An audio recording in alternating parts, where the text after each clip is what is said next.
Wa firqatun taghlibu alaihimul waswasatu fi ikhraj hurufil Fatihah. Ada sekelompok orang ya ketipu juga, ya terpedaya. Akhirnya kalau mau baca Fatihah itu hati-hati sekali. Nah, sampai kalau baca tuh ya fi ikhraj huruf wa sa'ir al-azkar min makharijiha fala yazalu yahtatu fi tashdidat wal farq bain ad-dad wa dha' wa tasil makharij fi jami' salati la yahumu ghairuh.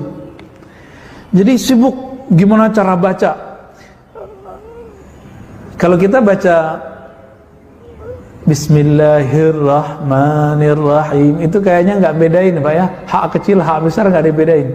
Orang ini secara ilmu tajwid benar, dia bedain Bismillahi, kemudian ketika Ar-Rahmani dia baca benar-benar.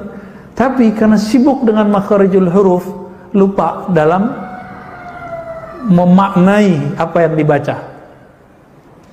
Jadi mohon maaf kepada orang yang suka belajar tajwid, ilmu tajwid itu bukanlah ilmu tujuan. Tajwid itu kan gunanya supaya nggak salah membaca. Kalau salah membaca nanti salah memaknai, kan gitu. Tapi jangan lebay juga. Inti membaca Quran kan memaknainya. Dan kita nggak akan ditaklif, dibebani di luar kemampuan kita, Pak. Contohnya nih, ada orang Jawa kalau baca ain gimana, Pak? Ngain. Udah dibenerin 1000 kali, balik lagi gak? Balik lagi, kecuali dia santri. Orang awam kan begitu. Terus emang mau dipaksa dia mau baca mati ntar dia baca mulu. Alhamdulillahi rabbil alamin. Awalnya kalau ingat kalau dia udah asik baca begitu lagi. Terus gimana? Sholatnya sah gak? Untuk dirinya sah, tapi kalau jadi imam masalah. Maka yang begini tidak bisa jadi imam, kecuali di belakangnya begitu semua, Pak. Siratal ladzina an'amta 'alaihim, misalnya gitu. Kalau semua di belakangnya begitu nggak ada apa-apa juga. Kan nggak dibebani, emang bisa begitu. Seandainya Rasulullah hidup, mungkin nanti keluar qiraah jawiyah mungkin ya. Qiraah yang ke-101 kali, Pak, yang nggak muktabar ya. Nggak ada paksaan, nggak ada paksaan.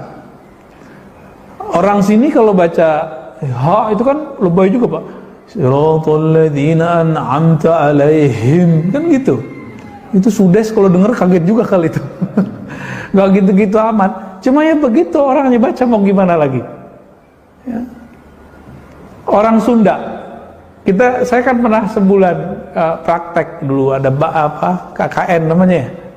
Kalau kita kuliah ada KKN, Pak, Bakti Sosial Baksos. Kita ajarin nih, mulai dari kecil sampai yang tua kita ajarin. Kayaknya udah berhasil tuh. A'udzu, dari a'udzu. A'udzu. Udah yang ketiga kali balik lagi a'udzu. Apa yang paling lucu belakangnya kan ar-rajim. Jadi ar-razim. Lah kayaknya itu nama saya tuh ar-razi. Ya, kalau nggak ada mimnya kan itu nama saya, Pak. Mungkin saya jadi setan kali lagi gitu.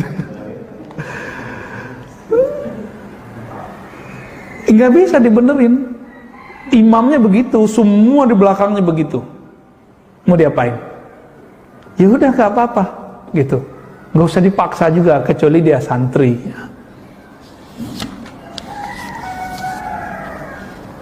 Nah, bagi orang-orang tertentu kalau mendengar begitu dia ulang lagi sholatnya, Pak, ya nggak apa-apa. Misalnya kita dengar orang begitu, kita di belakangnya, boleh nggak ulang sholat? Boleh.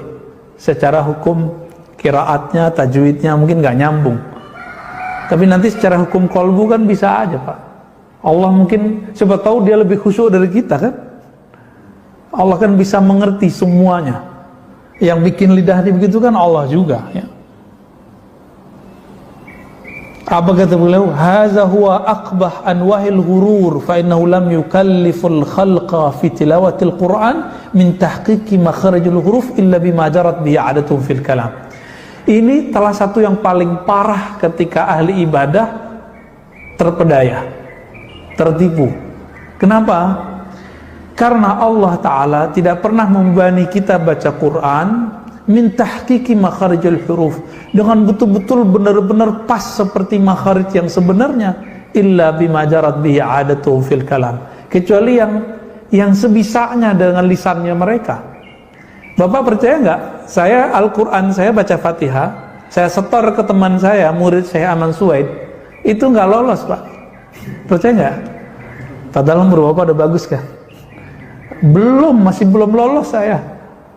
Yang ketiga saya baca lolos, baru lolos dengan syafaat. Ya udah beres gitu ya. Kesalahannya ada aja. Padahal kita ngira itu udah paling benar bacaannya dulu. Sekarang saya malu, Pak, kalau jadi imam itu sebenarnya. Cuma kadang-kadang kalau kita khotib paketnya mah langsung jadi imam seharusnya. Tapi kalau ada imamnya, alhamdulillah, nggak repot-repot. Berat, Pak, jadi imam itu, sangat-sangat berat. Urusan jadi imam bukan cuma urusan baca membaca. Urusan jadi imam itu kolbunya connect nggak bawa jamaah kepada Allah. Kan sekarang ya mohon maaf, imam itu cuma sibuk kemahafalannya, nggak ada hatinya koneksi dengan orang, nggak ada perasaannya, ya Allah aku bawa jamaah nih tolong diterima, nggak ada perasaan itu. Ini suara bagus, hafalan banyak, jadi imam, enak amat jadi imam begitu. Tip aja kita taruh di depan, Pak, ya, MP3 ya, bagus mau suaranya. Nggak, bukan itu yang jadi imam. Yang jadi imam tuh ruhnya berkoneksi kepada Allah Subhanahu wa ta'ala.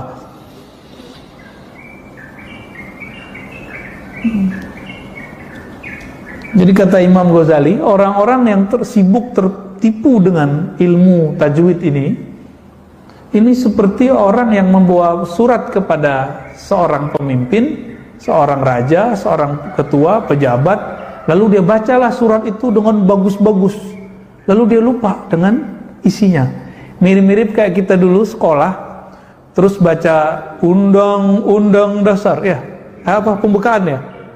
Saya hafal, Pak, dulu itu, tapi nggak ngerti isinya. Jadi PPKN itu nilainya kurang bener itu dulu ya. Makanya dulu karena saya nggak ngerti, sempat tidak hormat ke bendera karena kecuci otak. Kecuci otak kita, Pak. Ini kelompok radikal yang diperdebatkan kemarin itu kan mereka mengajarkan lagu Indonesia Raya itu tidak benar, syirik. Hormat ke bendera itu nggak boleh, syirik. Kan nggak ngerti dia bab tauhid. Mana yang syirik, mana nggak syirik, nggak paham. Itu mulai radikal tuh. Nasionalismenya mulai rusak. Itu dibela oleh orang MUI ini. Nggak aware dia, nggak ngerti persoalan sebenarnya. Ya, baca disertasi saya aja lah ya. Mana kelompok ekstrim itu ciri-cirinya apa? Ini ada di situ semua. Ini menyedihkan, Pak, hari ini. Asal komen aja. Dan yang menyedihkan sekampung lagi mas saya. Senior jatuh, ya umuran bapak saya lah jatuhnya. Nggak enak juga loh kalau mau ngomong, Pak. Ya, takut kualat juga. Siapa tahu sukunya sama dengan mak saya kan. Ya semoga beliau aware lah. Ya. Jangan asal komen-komen aja kalau di sosmed itu, di TV dan segala macam. Ya. Saya yakin seumuran beliau nggak mau cari popularitas lah. Ya, mungkin mau ngasih kesempatan buat anak muda, tapi dia nggak mengerti persoalan yang sebenarnya. Persoalan itu berkembang terus, Pak. Orang-orang tua harus belajar juga sama anak muda. Jangan anak muda mulu yang belajar sama yang tua. Ya, banyak yang kita perlu nanya sama anak muda, Pak. Banyak persoalan hari-hari ini itu banyak kita nggak ngerti. Nanya sama anak muda, dengerin dia bercerita apa yang dia dapatkan. Kira-kira gimana, Pak? Kalau ada orang bilang lagu Indonesia Raya itu syirik, gimana? Itu radikal nggak sih? Radikal nggak? Itu anti NKRI nggak tuh? Terselubung kan?